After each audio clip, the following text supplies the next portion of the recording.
A paz seja com todos os irmãos da Igreja de Deus e também os ouvintes da Santa Palavra de Deus. Vamos dar continuidade ao nosso estudo de hoje, que traz como tema o pecado do escarnecimento. O verso áureo está em Provérbios, capítulo 17, verso 5. O que escarnece do pobre insulta ao seu Criador. O que se alegra da calamidade não ficará impune. Objetivo: tratar de um assunto delicado, o escarnecimento, tema aparentemente sem importância, mas muito presente no mundo desde tempos remotos. A língua é um dos membros menores do corpo humano, porém, dependendo da forma como usamos, pode se tornar um dos instrumentos de maior impacto na vivência cotidiana. É através desse pequeno membro que se formam os grandes discursos, as melhores orações, mas também, por meio da língua, sucedem as maiores discussões. De uma pequena contenda, se ninguém refrear a língua, surge a maledicência, as injúrias e os escárnios. Mas, afinal, o que é escárnio? Como age o escarnecedor? Segundo a Bíblia, é uma atitude condenável que pode resultar em grande desobediência e causa o pecado. É sobre isto que falamos nessa lição. Não erreis, Deus não se deixa escarnecer, porque tudo o que o homem semear, isso também ceifará. Gálatas capítulo 6, verso 7. Pode o escárnio ser comparado ao bullying? Bullying é a designação que se dá em inglês aos atos de agressão e intimidação repetitivos contra alguém que não se enquadra no perfil dos agressores. Mas, no bom e divertido português, é escárnio mesmo. Geralmente começa com as pequenas brincadeiras, ainda nas primeiras séries escolares. Neste estágio, o escarnecimento é tratado como um problema de educação familiar. Porém, tendo em vista que o termo em inglês bullying é derivado da palavra bully, o significado tirano e brutal, havemos de convir que o problema não é tão simples assim, pois geralmente a vítima desse comportamento maldoso se sente ameaçado e não denuncia o culpado. Brincadeiras de mau gosto que geralmente começam ainda na infância e podem causar sérios problemas para os envolvidos, além de acarretar trauma psicológico na vítima ao longo de suas vidas. Na Bíblia, o escarnecimento é tratado como pecado. Na maioria dos casos, o escarnecedor vê nessa atitude uma forma de se vingar de alguma mágoa, mas há quem o faça simplesmente por maldade.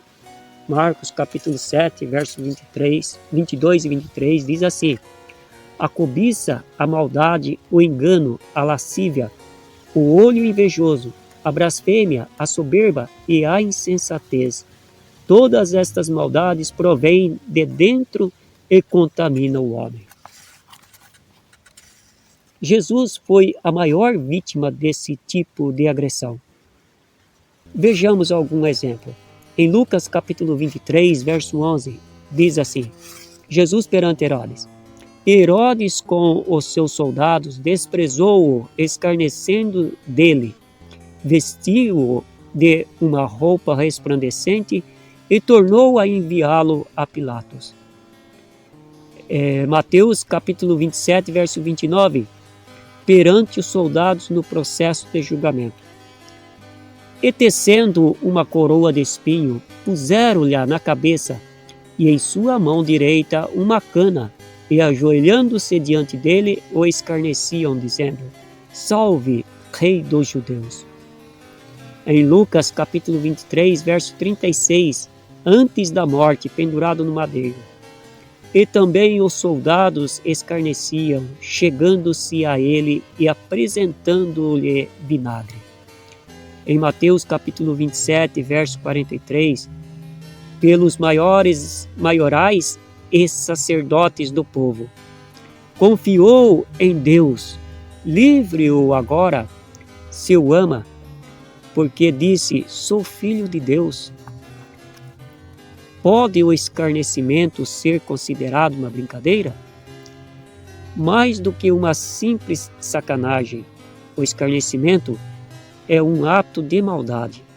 A pessoa maldosa provoca, insinua, insulta, até a outra pessoa reagir. E quando isso acontece, o insultante tende a se colocar na condição de vítima e acusar o outro de provocar o problema. Na verdade, a provocação já é uma forma de fazer o outro se irritar. Vejamos o que disse Salomão sobre isso. Não repreendas o escarnecedor, para que não te odeie. Repreende o sábio, e ele te amará. Provérbios capítulo 9, verso 8. Pilatos, por exemplo, insistia contra Jesus. Disse-lhe, pois, Pilatos: não respondes a mim? Não sabes tu que tenho poder para te crucificar e tenho poder para te soltar? João 19, 10. Pilatos procurava ocasião contra Jesus, provocando-o para que o Filho de Deus revidasse e depois acusá-lo de agressividade. O pensamento do tolo é pecado, e a abominação aos homens é o escarnecedor. Provérbios capítulo 9, verso 7, 22, 10, 24, 9. Como evitar palavras vistas por Deus como escárnio ou deboche? É preciso cuidado para não proferir palavras sarcásticas, atribuir culpas a outros sem provas concretas, pré-julgar a partir da própria concepção, constituindo-se a si mesmo juiz de maus pensamentos. Porventura não fizeste distinção entre vós mesmos, e não vos fizeste juízes de maus pensamentos? Tiago 2, verso 4. Jesus se calou diante de Pilatos, mostrando que o silêncio é a melhor resposta. No caso de algum desentendimento, sábio é aquele que se cala para não inflamar ainda mais a contenda. Segundo Pedro 3:3, Judas capítulo 1, verso 18 e Provérbios capítulo 14, verso 9. Que Deus nos ajude, nos abençoe, em nome do Senhor Jesus. Amém.